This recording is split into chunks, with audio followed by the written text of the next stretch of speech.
आप देख रहे हैं ग्लोबल इंडिया टीवी पर सारे देश का खास प्रोग्राम और मैं हूं आपके साथ अभिषेक। आइए आगे बढ़ते हैं ग्लोबल इंडिया रिपोर्टर की ओर, जो देश के अलग अलग हिस्सों से आपके लिए लाए हैं महत्वपूर्ण खबरें। सिमरोल स्थित सेवा सहकारी संस्था मर्यादित सिमरोल सोसाइटी की वित्तीय अनियमितताओं को लेकर एक बार फिर किसान लामबंद हो गए। मंगलवार को 300 से अधिक सोसाइटी के खाता धारक भारतीय किसान संघ के बैनर तले अनिश्चितकालीन धरने पर बैठ गए। दरअसल सोसाइटी द्वारा महीने भर से सोसाइटी के 450 खाता धारकों को वसूले के नोटिस जारी किए जा रहे थे, जिसमें मनचाही राशि दर्ज की गई, जबकि खाता धारकों की माने तो उन्होंने सोसाइटी से नोटिस के अनुसार राशि नहीं ली। इस सोसाइटी की पहले भी लाखों रुपए के गबन को लेकर जांच हो चुकी है। भारतीय किसान संघ के धर्मेंद्र चौधरी ने बताया कि इसी महीने की शुरुआत में हमने तहसीलदार को ज्ञापन दिया, जिसमें हमने मांग रखी थी कि सोसाइटी के हर एक खाते की गैर विभागीय जांच की जाए और उसमें किसान प्रतिनिधि को भी शामिल किया जाए। किसानों को जो बड़ी हुई राशि के नोटिस मिले वो सोसाइटी की गलती से हुआ। किसान से सिर्फ उतनी ही राशि ली जाए जो उसने सोसाइटी से ली है। बीमा और उपार्जन राशि को वापस किसानों के खातों में डाला जाए। संघ के जितेंद्र पाटीदार ने बताया कि मंगलवार सुबह से ही सोसाइटी परिसर में 300 से अधिक खाता धारकों के साथ अनिश्चितकालीन धरना दिया जा रहा है। दोपहर में सिमरोल तहसीलदार आनंद मालवीय धरना खत्म करने के लिए आए थे, लेकिन ये कहकर लौट गए कि एसडीएम के लिखित आश्वासन के बाद धरना खत्म किया जाएगा। तत्पश्चात महू एसडीएम अक्षय जैन शाम होते होते सिमरोल घटनास्थल पर पहुंच गए। एसडीएम की खाता धारकों और किसानों से चर्चा जारी है।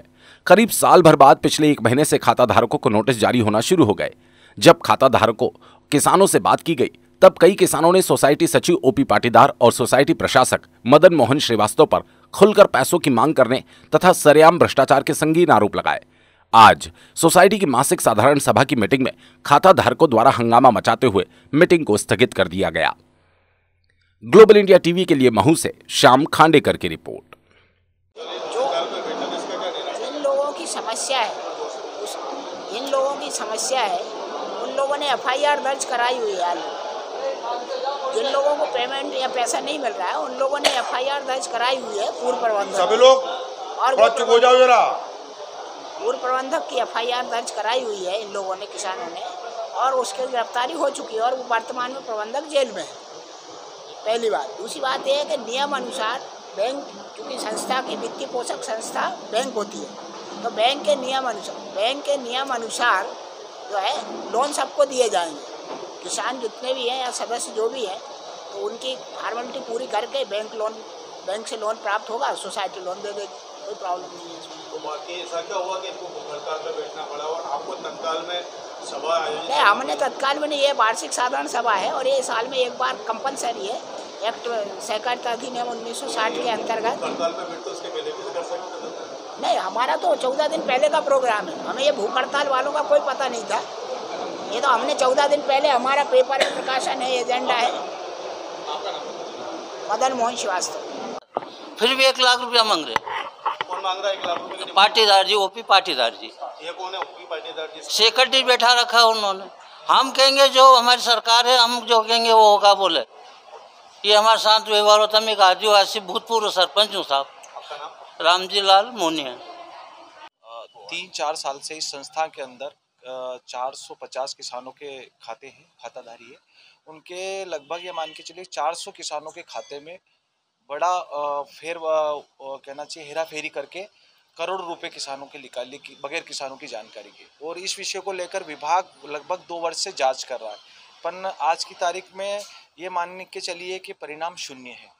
तो इससे पीड़ित होकर, परेशान होकर भारतीय किसान संघ के बैनर तले क्षेत्र के किसान अपनी मांगों को लेकर बैठे हैं कि हमें इस संस्था से जो संबंधित पूरा मामला है या घोटाला है उसकी गैर विभागीय प्रदत्त जांच समय सीमा के अंदर की जाए, ताकि किसानों की समस्या का समाधान हो। और दूसरा विषय हमारा जो है इसमें है कि जितना भी घोटाला हुआ है उस घोटाले की राशि जांच करने के बाद जो राशि शेष रहती है उससे किसानों को मुक्त किया जाए, ताकि उनके खाते रेगुलर हो सके। टोटल कितने रुपए का घोटाला होगा? अभी पूरा जो पुराने हमारे पास जो अभी कुछ किसान आए जो संपर्क में, उनके लगभग तो ये मान के चलिए कि है, पर जो पूरा बुद्धिजीवियों का आकलन है वो लगभग 8 से 10 करोड़ का घोटाला इस सोसाइटी के अंदर हुआ। ये तो 8-10 जने को, जब 450 जने हैं तो मतलब ये तो नहीं, संपूर्ण मिला 10 से 12 करोड़ के प्रबंधक क्या बोलना चाह रहे हैं इसमें? प्रबंधक जी अभी इस विषय में ज़्यादा खुल के बोल नहीं रहे, पल्ला झाड़ रहे हैं। और कुछ विषय किसान आता है यहाँ पे बार बार जानकारी के लिए अपने जमा रसीद को लेकर आता है कि हमारा इतना, तो उसके अंदर उनको कहना कि पूर्ण जानकारी ना देते हुए पुराने करा है, हमारी जानकारी हमारे समय सीमा के समय में नहीं है, पुराना है, इसे करके किसानों को यहाँ से कहीं ना कहीं उसका पैसा क्या मतलब है? तो डुप्लीकेट किसान संघ के धरने पर बैठे हुए शासन प्रशासन से हमारी यही मांग है कि आगे भविष्य में किसानों के साथ किस तरह से न्याय करेंगे और जितनी राशि उसका क्या रहेगा उसको लेकर ही बैठे। अभी आज दिनांक तक हमारा कोई समाधान हुआ नहीं है। आज उम्मीद है कि प्रशासन आएगा और बात करेगा और क्या निष्कर्ष इसका फिर हम वापस 5 तारीख को ज्ञापन देकर तहसीलदार महोदय के द्वारा जिलाधीश महोदय को हमने ज्ञापन दिया था और इसी से पूरी जानकारी उनको अवगत करवाया गया था और हमारी समस्या और जो मांग थी वो रखा गया था और उनको समय सीमा दिया गया था कि 8 दिन में हमारी समस्या का निराकरण हो, नहीं तो हम अनिश्चितकालीन धरने पे बैठेंगे। पर